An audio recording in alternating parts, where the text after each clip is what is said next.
Sünnipäevalaud on kindlasti sünnipäeva puhul ka üks oodatumaid ja armastatumaid nähtusi ning sellest, mis täna kõik meie sünnipäevalaual on, see näitab seda, kui hästi meil viimasel 25 aastal on läinud. Aga enne seda olid mõned aastakümned, kus edukuse, luksuse ning sünnipäevalaua külluse märgiks oli ja kaalukuse märgiks oli laual angerjas, kallis kala, rasvane. Vähe on teda ka. Ja tänapäeval ei üllatas angerjasse lauale enam kedagi. Kuid järgmise palaga me siiski austame nii sünnipäevalauda kui seda bussimoodi mereelu. Jah, mõnes mõttes me austame seda, aga lõpus on äärmiselt tähtis tähelepanek, kuulake laud ilusti lõpuni.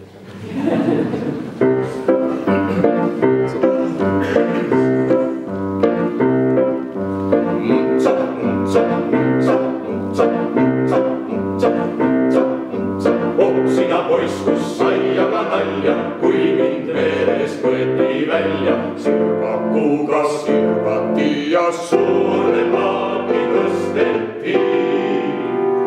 Seal oli vilkad silmuplikad, seal oli tuulekaalad pikad, kõik nad õppu appisid, siiski lõpuks pääsisid.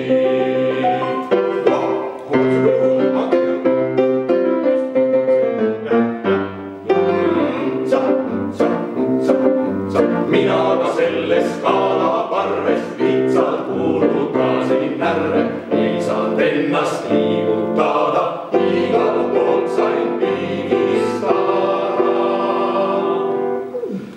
Ümberringi siina meri, ise mina nii kui päris oorin, laasin ennast rõõmuda, vaja välja rabelda.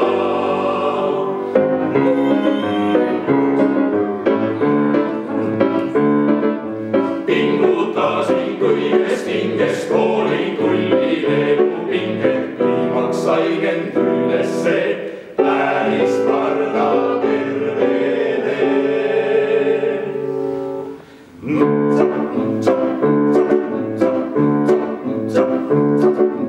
Äkki kuuled, vaata kus ime, kas see angerjas on pime?